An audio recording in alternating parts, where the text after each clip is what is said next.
name is Anil Menon, CIO for Lulu Group. We largely look into retail, real estate, logistics, hospitality, and flight kitchens. We work on most of this, and largely as known in the market for now, all the expansion plans in India. Hello everyone, my name is Nitin, and basically I run a gift subscription business by the name of Beyond Petless. Though we are a very different service wherein we take your important occasions and deliver gifts on a specific day. But being Valentine's Day today, if you want to give any requests immediately, I'm ready to accept. We'll deliver it in like next 3 to 4 hours. So once the session is over, lunchtime, give all your secret requests to me. Delivery will happen in next 3 to 4 hours, and data will remain confidential. So that's what we do, in short. Hello everyone, I'm Benisha. I head marketing with Wowtech. So basically, Wowtech, we are a software as a service provider, and we do a lot of work in terms of bringing in digitization for malls and retail. So right from introducing a loyalty program to doing your indoor wayfinding to actually improving your customer experience, that is what these are the few products that we do. So that's me.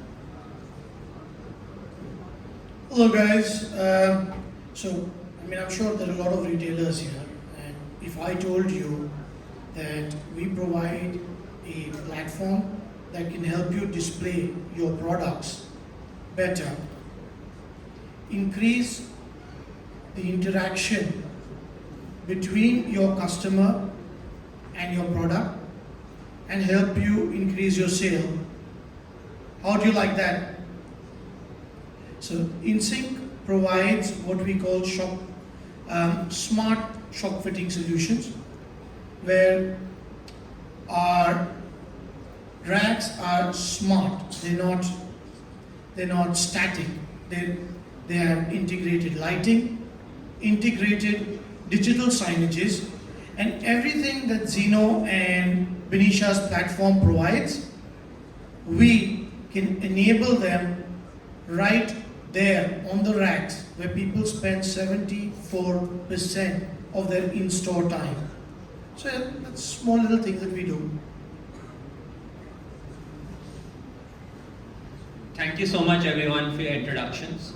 Our discussion for the panel today is optimizing the customer experience, right? And we speak a lot about optimizing the e-commerce customer experience, but today we're going to focus more about the mall customer experience and the in-store customer experience. And for that, we'll start with Anil. And Anil, it'll be amazing if you can share your perspective on how you approach designing the mall customer experience while balancing revenue maximization at the same time. Sure. That's a very valid and relevant question for this moment of time. We work on, as I said, we work from retail, we work from mall, right? The customer experience at both the ends are different, or are at a different scale, right? And from a retail perspective also, you need to also be cognizant of the fact what category are you trying to project, and where are you. Say for where I'm coming from is, a grocery customer would be different from an apparel to an white goods, right? For us, we have all the challenges in a single bucket. So what we largely try to do is, we keep the principles right, the basic principles right. While there can be customer experience to an X level, the market may be at a different trend level, but we always work on the USPs which we want to deliver to the customer, right? That's a way of keeping the cost in check, right? Because I'm sure all the retailers across will be having different ball games to be played around from the point of view. While we do the USP part of it, we make sure that all our thoughts, all our innovations are towards that USP. With bringing a bit of innovations to it by bringing in a bit of track change, if I have to call it in our language, to see how the customer behaves to it. So there is more of an experimental ground which we create.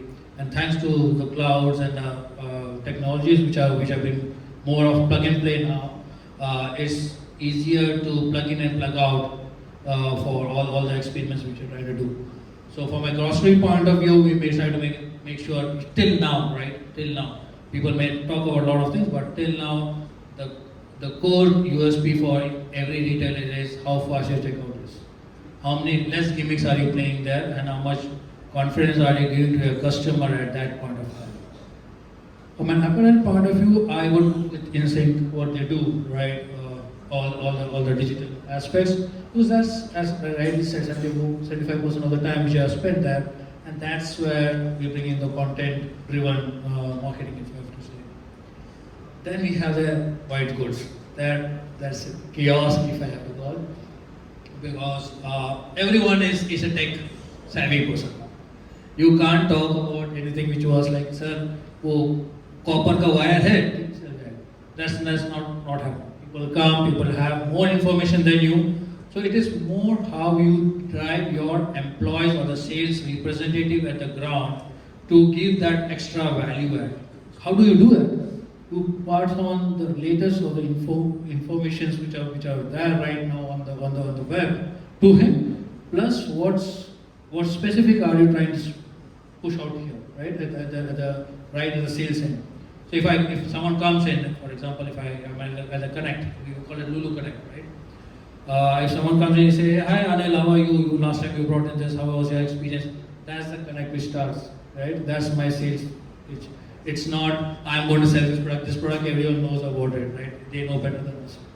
So that's some aspects which we play around from the grocery, apparel and white goods.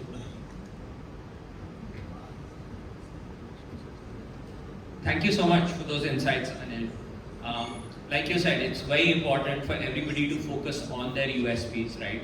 And as customers, there are certain core things we all care about, like a fast checkout. For example, today, even at the airport, I used Digi Yatra for the first time and probably saved 20 minutes, and I was so excited about that, right? So whether it's an airport or it's a physical store or it's e-commerce, no matter where we are, we want to get done with our shopping faster. We want to get done with getting to the flight faster, right?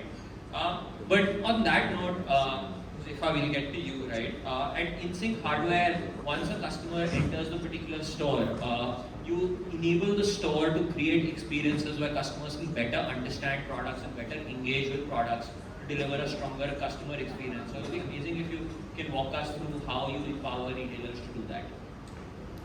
Okay, I'll just step back and say a couple of, since we all love matrices, two things. One, 85% of decisions made in a store are subconscious. So one, let's talk about better visibility of the products that we display. And the reason we integrated lighting into the fixtures is because, like, we're sitting on the stage right now, and you know those lights coming at our eyes are hurting our eyes. It's exactly what happens in most stores. And the beauty of it is that when in a general retail environment, if you as a shopper go and stand in front of the rack, the lighting from the ceiling is actually behind you and creates like a projector effect. So the better lighting that you put in the store, the deeper shadow or the darker shadow you get on the product when the shopper is actually shopping. So what we realized is if you integrate the lights into the shelves, there are no shadows. The lighting is literally 5x more efficient than overhead lighting. So the customer now is not looking at glare in their eyes. They're more comfortable and they're looking at the product for longer. Now, that is a subconscious thing. Nobody's going to come and tell you, oh, the light hurting my eyes. Nobody's telling you that. But it's subconscious. So more dwell time at the rack equals to more sales. Now, if there's more dwell time at the rack, and if, for example, Lulu launches a new product, and they're able to have a fashion show, for example, of that product, right there at the rack where those products are kept. Now you're creating a human connection using digital technology right there where the product is. That means we're creating an impulse to buy. Now if we are able to also say that a rack in another part of the store has a tablet which is enabled with their e-commerce platform and Xenos technology to understand the customer better. Now what happens then? Let's see the scenario. A person picks up a product from the rack, they scan it on our scanner, the product pops up on that screen. Now every move that the customer is making from their own up till even the purchase of the product, which then can be shipped to their home, Xenos technology is actually capturing that breadcrumb and giving Lulu a better understanding of that product. Now this is happening because it's right there at the rack. Now let's think about what Benisha does, and let's go a little further into the store and maybe able to capture a little more information about the product. He's at the end of his journey and we're able to capture, say, feedback about the experience or about the new product that was launched in the store. Again, this is done in the path to purchase. The customer is not moving to an external kiosk, he's not moving to any other space in the store. There's a research by PricewaterhouseCoopers which says that customers, when they're in the store, are generally looking for, like everybody said, quicker checkouts. But they're also looking for more information about the product. 40% of customers out of 1,000 customers in India said that they want better product information. Now by doing all of these things at the rack where the customer is actually shopping, we're able to provide them that. So you think, I'll leave it to all of you all to decide whether that will improve sales. So this is customer experience 101. You're giving them what they want. You're making the environment more conducive to the way they shop, making the products more visible and creating a subconscious connection with the customer while they are shopping, increasing their impulse to buy. So that's the customer experience angle that we are trying to provide. Thank you so much for your insights, Zifa. Something very interesting I took away from that is 85% of our decisions in a store are actually subconscious. That means we're not actually thinking about what we're purchasing, right? And only 15% of our mind is consciously deciding what to buy. And how small things like lighting can influence our decisions to make purchases, and small things like lighting can improve our customer experiences. And on top of that, in e-commerce, we can track every single thing a customer is doing on our website, right? From the moment they visit the website, to which products they check out, to which button they click or don't click, to how much time they spend on each page. And Huzefa shared how with technology now, their technology can enable us to capture those breadcrumbs in the real world to better understand how customers are truly engaging with our stores and use those insights to build better customer experiences. On that note of technology, Benisha, would love to get your insights to understand how retailers can use technology to deliver better in-store experiences. Okay. So basically, right now all of us are actually trying to target the Gen Z, the millennials, and these set of customers are the never normal customers. So when we say never normal, what we mean is these are customers who are worried about having a sustainable brand. They want the brand to stand up for something. They want the brand to have an opinion. So, with retailers having so much to deal with, so many different types of customers, what we do is we create an experience management, platform. Now, earlier, whenever we used to think about an experience management platform, we would restrict ourselves to, capturing feedback or, measuring the net promoter score. But now, the way the world is moving, it has moved much beyond that.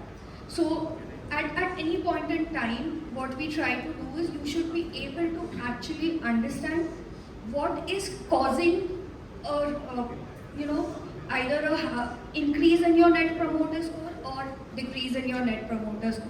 So just like if I just change the product placement a bit or I improve the lighting a bit, am I getting more people to actually walk in that area to actually notice the product? When it comes to finding a product, so in a larger store or say in a larger mall, am I able to find a shop that I want to go? So say I am new to the city, I just visit the Lulu mall, am I able to actually find out the store that I want to go to? So something as simple as doing an indoor wayfinding. I have an app on my mobile or I have a QR code that I scan and I'm able to say, okay, I am at the entrance, please take me to the nearest, sunglass hut. So that is what, actually customer experience means.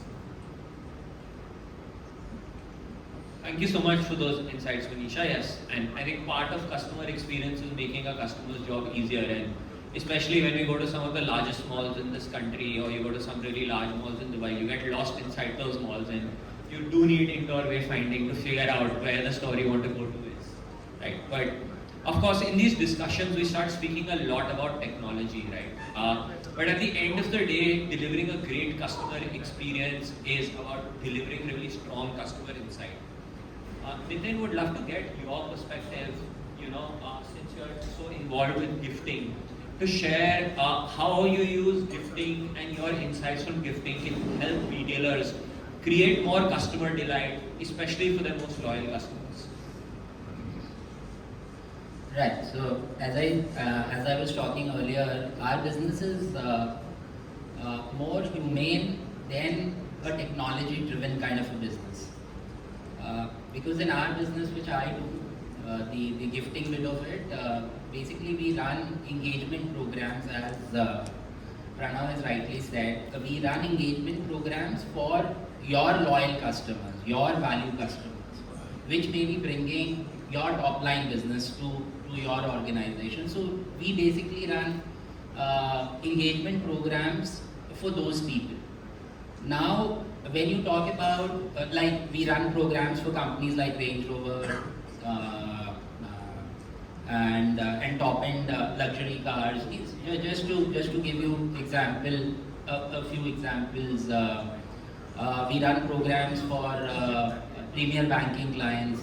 Now, when we talk about these are so high net worth individuals that what can be done for them is always a big question. So basically, we run emotional connect programs for these people, wherein companies are trying to establish some kind of an emotional bond with these high value customers. So that is what we primarily engage into. That is what our core business is all about. Creating customer experience with such clients is always difficult because they have seen everything which is primarily there to see for them. So as I was talking earlier, that instant gratification is something which we bring on the table because that is something which on which a lot of big companies like Amazon is also and our current new age businesses like Zepto and all the other players are doing a lot of good customer experiences wherein you are getting things in 15 minutes, 20 minutes, hours time, or maximum in a day, which is 24 hours. That's what Amazon does. So basically, we are also into something called instant gratification, wherein your deliveries can happen in blink of an eye. You can give me the data, the location, the address, the message, and delivery will happen pan-India, anywhere or even across the globe in like 3 to 4 hours time. So that's what the another angle of the customer experience which we create for our top end clients. Then what has given the maximum returns to us in our business is resolving customer conflicts. So when you talk about customer experiences, resolving now, any business which is around service will have conflicts. Now percentage can be 1 to 2%, can go up to 5%, but not beyond that. So in our business, it is largely in between 1 to 2%. So when you talk about resolving a conflict in my business, basically the theme is very simple. We either get a redelivery done or we make it complimentary for the client. So there's no discussion which happens around, because these are all high value customers. We don't create any kind of a conflict with the customer that what you're saying is right or wrong. What we assume is that you're right, and what we can compensate you as, maybe with a second delivery, which optional delivery, which will happen the same day, or we'll make the delivery which has happened to you as complimentary.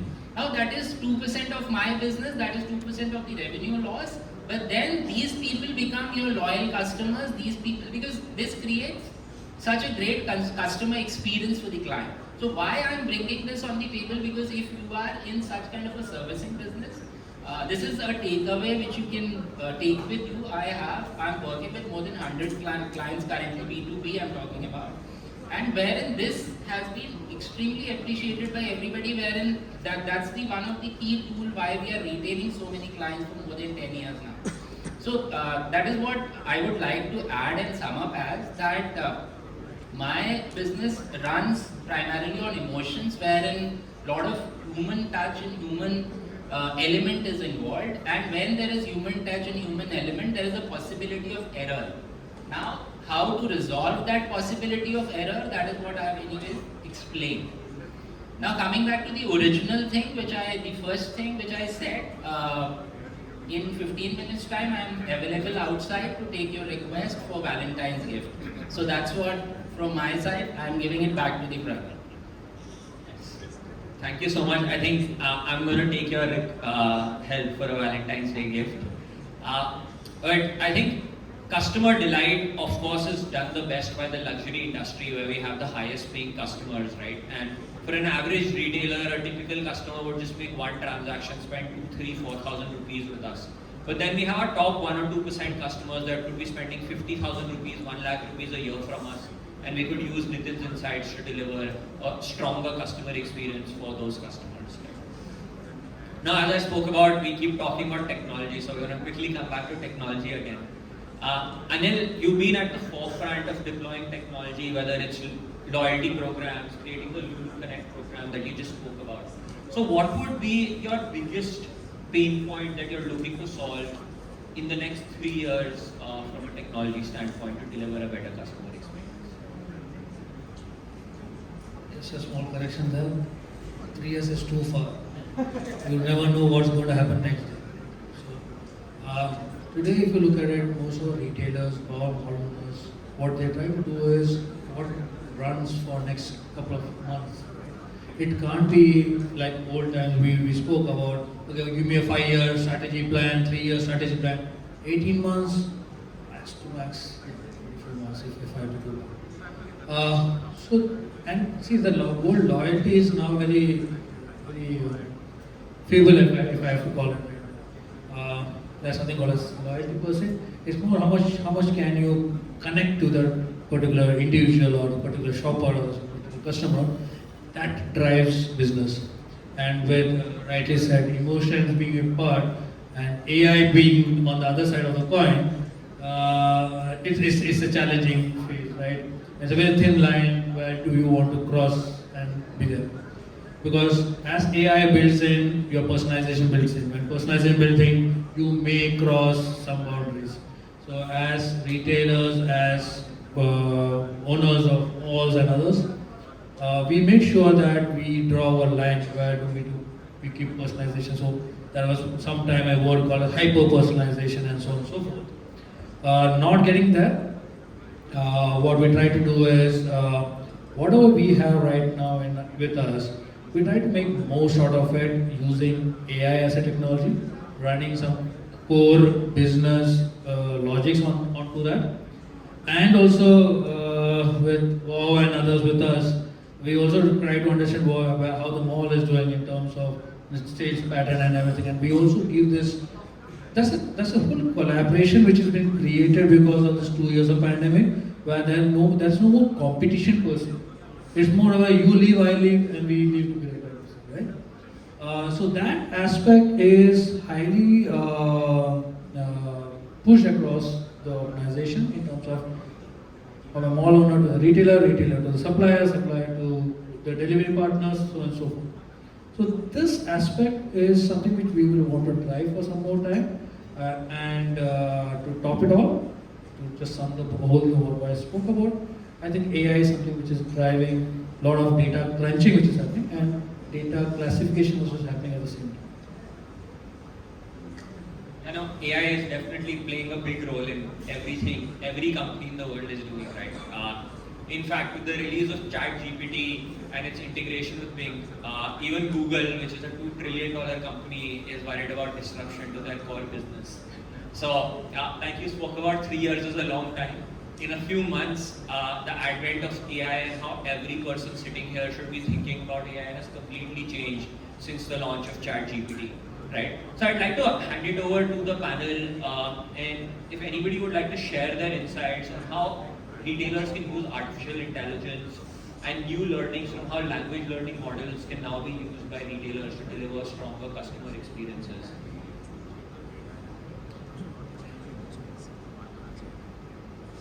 So, like we were talking about AI. So, the problem right now that we face is there is a lot of data and the information overload that we all are facing. So, I'll just give you a simple example. We take a small feedback form, everybody writes in, thousands of people write in paragraphs of whatever they are feeling and thinking, right? What if you could just look at a word cloud or just look at the overall sentiment in a minute? Now that is something that will bring your experience, make it top notch because you are not spending that effort. Now, what we relate AI to is bringing the smartness in, but keeping the human aspect of it. So that is what AI means to us as a technology company, wherein we have AI powering in more efficiency, more operational efficiency. But again, we are not losing focus on the core customer strategy. So that is what it means to us as a company. I think I'm going to step back and again talk about customer experience currently within the retail store environment, right? Now, if we look at why does a customer really come into the store when you can buy one? There are certain experiences that drive customers into the store. So let's just simplify the whole complex web of lots and lots of data and lots of technology and come back to the core कि यार हमारे यहाँ customer आता क्यों है? And physical store, what is the strength of the physical store, right? And how do we really play on the strengths of the physical store? If anyone here has subscribed to the Clifton Strengths philosophy, which says that you enhance your strengths rather than working on your weaknesses, and you will gain much faster than if you try to capture your weaknesses. So let's focus on the strengths. Our strengths are, as physical retailers, we've got products. People can touch and feel them. People can see them, try them, and take decisions there. So, if we look at the sum of everything that we do, we're trying to attract people into the store and we're trying to seduce them to buy. That's essentially the core of what retailers are doing. So, if today seduction is about knowledge, learning, knowing, or connecting to a specific sort of ideology, then that's an experience, right? If knowing what material is used or whether it is sourced in a sustainable manner, then that's an experience.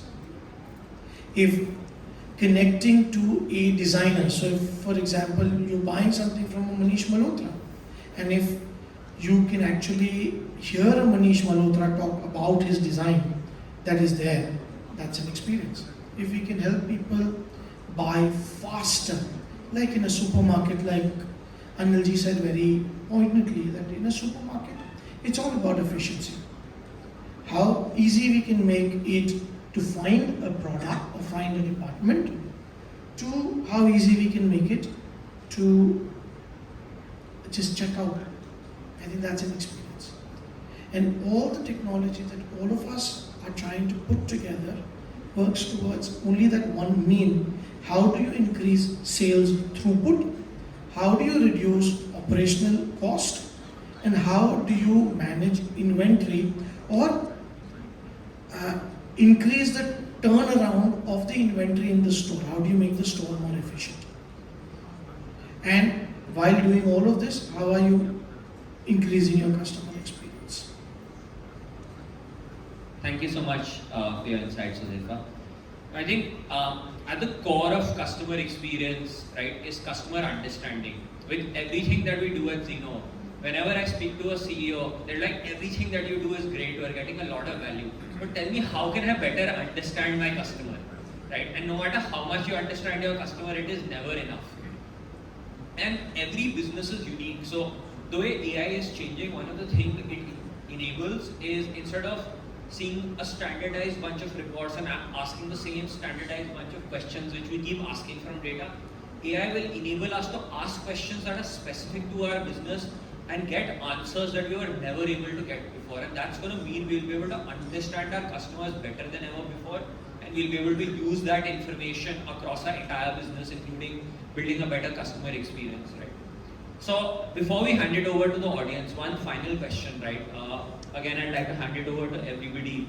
Are there any specific challenges that retailers are specifically facing that you'd love to talk about? Only retailer looks like. Yeah, is one is skill set. You can run the best of the AIs, you can do best of whatever you can do, but if it is not consumed by your ground force, I think it's of no use. Right. Second, the levels of collaboration which we run across, and also the legacy systems which we carry. Right. While you may have the best of the technology on the top, but your legacy systems are still pulling it down because it's invested. You can't go to your investor and say that, you know what, just move this out, we are using so and so, and put a new one. No, that's not happening. So the phased manner approach of moving out your legacy is one, and skill sets is something which is a larger challenge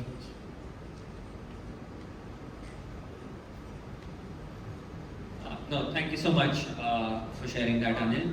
Yes, I think every business ultimately comes down to people, right? Would love to hand it over to the audience for any questions you may have.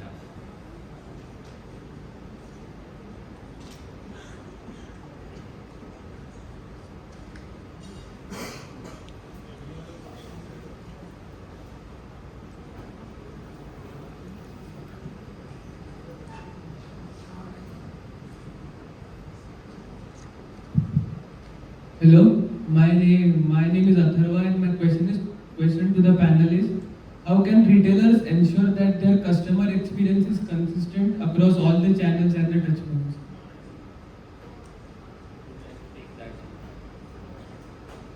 Again, the retailer. See, the word consistent moves the goal every 3 months, if I have to go. Because today, what is consistency? As I said, my checkout being on time, my content being on time, my salesperson knowing what is speaking about the product is one consistency. But is that expectations of the customer? I don't think so. It's moving. It's a moving goalpost. So a consistency with the core 3 pillars need to be there. That is the bare minimum retail basics. But on top of that, you have to move with your customer. You can't be saying that this is my consistent experience which I'm giving, which tomorrow is not relevant for the customer. So the word consistency has its own definitions when you talk about it. From a retailer point of view is what I'm speaking about. But that's where we stand. Because tomorrow InSync may come up with something good, and that's what customer is trying to get an experience in my store. That need to be consistent across the channels. that I may or may not have. So that's something which I think is a key differentiator.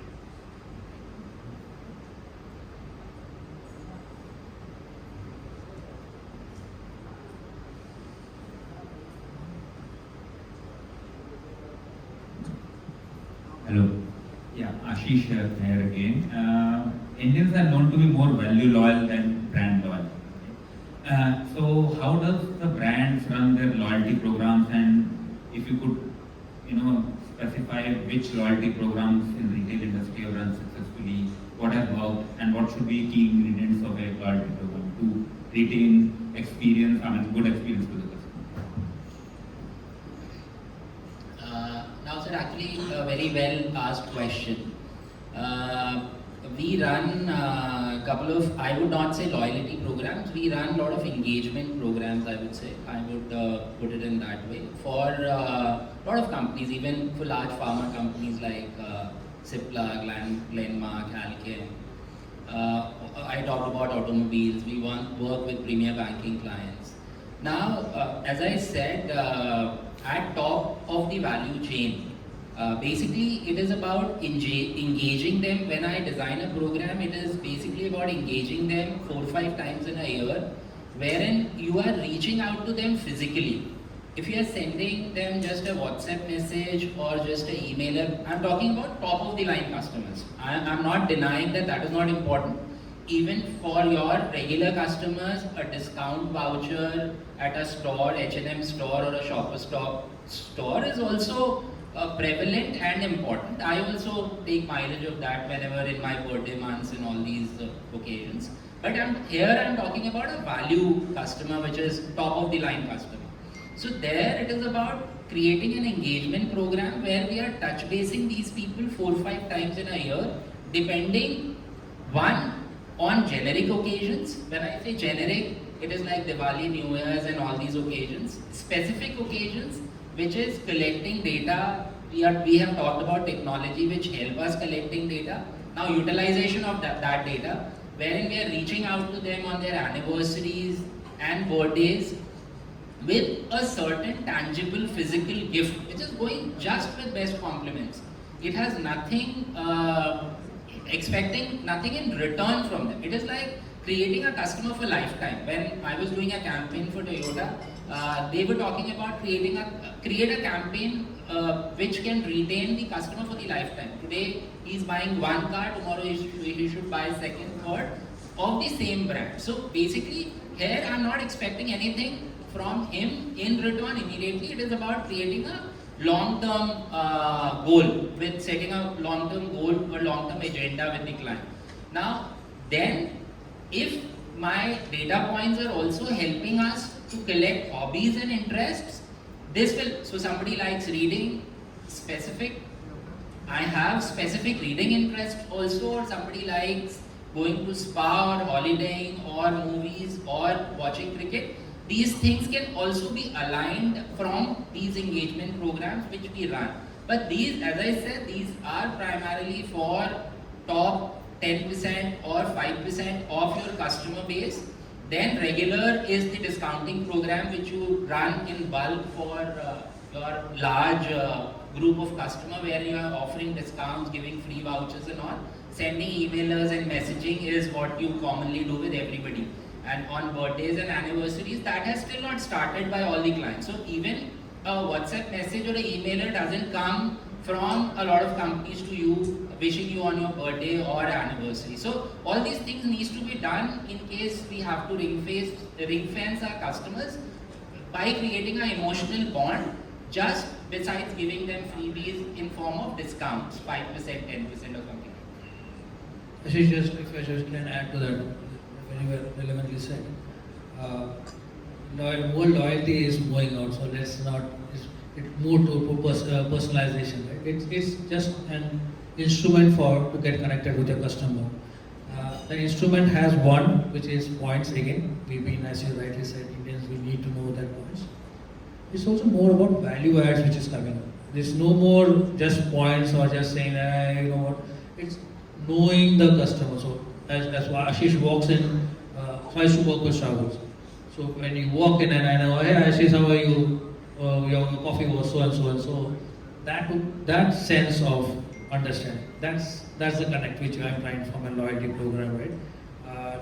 Today loyalty programs are just mere connect object, kiosk or connect objects or instruments to connect. That's more.